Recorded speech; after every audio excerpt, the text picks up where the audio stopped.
আসসালামু আলাইকুম রহমতুল্লাহ। এটা নোকিয়া 105 মডেল।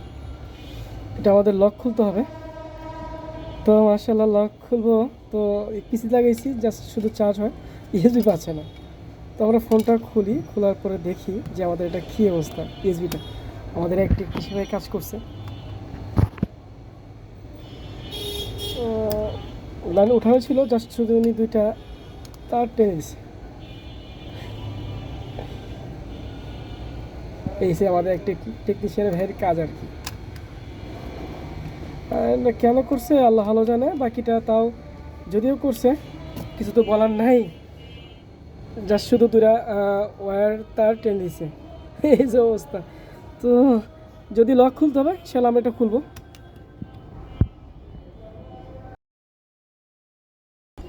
আমরা আইএসপি করতেছি, আইএসপি। আমরা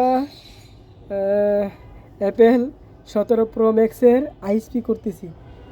যদিও চার্জিং পোর্ট নেন, কী করার, আইএসপি তো করতে হবে। আলহামদুলিল্লাহ আমাদের আইফোন 17 প্রো ম্যাক্স আইএসপি করে আমাদের লক খোলা শেষ। আল্লাহ শুক্রিয়া। যদিও এখানে আমাদের কোনো চার্জিং পোর্টের বেস ছিল না, আল্লাহ শুক্রিয়া আমরা এই তারটা দিয়েই আজকে এই কাজটা করলাম।